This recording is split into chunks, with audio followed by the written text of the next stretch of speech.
दोस्तों नमस्कार। आज आमरण अनशन का 10वां दिन है और नॉर्मली जब हम वीडियो बना रहे होते हैं तो आपको हमारे आसपास टेंट दिखाई देता है या पार्क दिखाई देता है। वो आपको आज दिख नहीं रहा होगा। वो इसलिए नहीं दिख रहा क्योंकि कल रात को 11:30 बजे पुलिस ने हमारे टेंट को इस तरह से उखाड़ दिया जैसे हमने कोई अवैध कब्जा कर रखा था या कोई आतंकियों का अड्डा था जिसके ऊपर सरकार ने कब्जा करना था, सरकार ने हमला करना था। इस तरीके से हमारे ऊपर हमें वहाँ से हटा दिया गया, टेंट को बुलडोजर से उखाड़ दिया गया और सारी रात हमें पुलिस स्टेशन में रखा गया बिना ये बताए कि हमारा जुर्म क्या है। हम कहते रहे सर हमारे घर पे बात करवा दो, हमारे घर पे बात करवा दो, वो भी नहीं करवाई गई सुबह तक। खैर कल रात के 11:30 बजे के बिछड़े हुए हम सब अभी इकट्ठे हुए हैं। अभी भी सारे पूरी तरह से इकट्ठे नहीं हुए हैं, हम पंचकुला में ही हैं और हमारी मांगे जो कि तो बनी हुई हैं और अनशन जो का तो बना हुआ है और ये अनशन हमने ख़त्म नहीं किया है। लेकिन इस सब में दुख की बात यह है कि सरकार इतनी क्रूर है, इतनी निर्दयी है।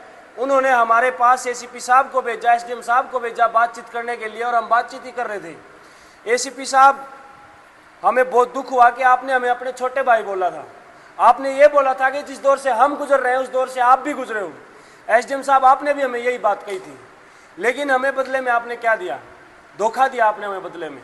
हमें वहाँ से उठा दिया गया, वहाँ से फेंका गया बाकायदा। उसके बाद अगर हम उनकी बात जो पुलिस प्रशासन कहना चाह रहा है कि उठो यहाँ से, अगर प्यार से मान लेते हैं तो हम बहुत अच्छे हैं, अगर हम उस पर सवाल करते हैं तो हम अच्छे नहीं हैं। ये क्राइटेरिया है। उसके अलावा ये हरियाणा के इतिहास में इतना काला या इसको कैसा कितना बुरा दिन कहेंगे लिखा जा चुका है जब हरियाणा सरकार ने अपने ही बच्चों को जो शांतिपूर्वक तरीके से बैठे हुए थे उनको जबरदस्ती धरने से उठाया है। उनकी मांग पे कोई भी विचार किए बिना अनशन पे जब हरियाणा की बेटियां बैठी हुई हैं, उनकी बार बार एसीपी साहब आके हमें ये कह रहे थे कि हमें इनकी हेल्थ की चिंता है। अब कान खोल के सुनो उनको कितनी चिंता है इनकी हेल्थ की। उन्होंने क्या किया, सारी रात इनको रखा हॉस्पिटल में। दिन में इनको जब ले जाया गया गाड़ी में बिठा के, पंचकुला नहीं छोड़ा गया, हमें गाड़ी में बिठा के हमें ले जाया गया। कुछ लड़कियों को अम्बाड़ा कैंट बस स्टैंड के आगे छोड़ दिया गया। जो लड़की 10 दिन से भूखी है, जिसने कुछ नहीं खाया और जिसकी हेल्थ की चिंता एसीपी साहब आपको थी, एसडीएम साहब आपको थी, आपके प्रशासन ने उस लड़की को अम्बाड़ा कैंट बस स्टैंड के आगे छोड़ दिया। वो लड़की रोती रही, सर मेरे पास किराया भी नहीं, मैं कहाँ जाऊंगी, किराया तो कम से कम दे दो। लेकिन उसको बस स्टैंड के सामने छोड़ दिया गया। वो जैसे भी जाए, वो बस में बैठ के पंचकुला पहुंचे चारों लड़कियां। उसके बाद सुरेंद्र यादव जी साथी हैं, इनको प्योर जाके छोड़ा गया। ये सलूक किया गया हमारे साथ। उसके अलावा हमें शाहबाद बस स्टैंड के आगे जाके छोड़ दिया गया। बस स्टैंड के आगे भी तब छोड़ा गया जब हमने रजिस्टर किया। उससे पहले हमारे 3 साथियों को, एक साथियों कहीं उतार दिया रोड के बीच में, उसके बाद 2 साथियों को कहीं और उतार दिया। जब हम अट गए कि हम नहीं उतरेंगे तो लास्ट में हमें बस स्टैंड के आगे उतार दिया। ये सलूक हमारे साथ आज हुआ है।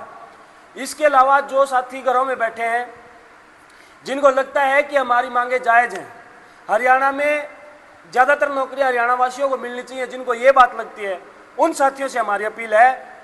जिनको ये लगता है कि आरक्षित वर्गों की पोस्ट खाली ना छोड़ी जाए, सारी पोस्ट भरी जाए, उन साथियों से हमारी अपील है।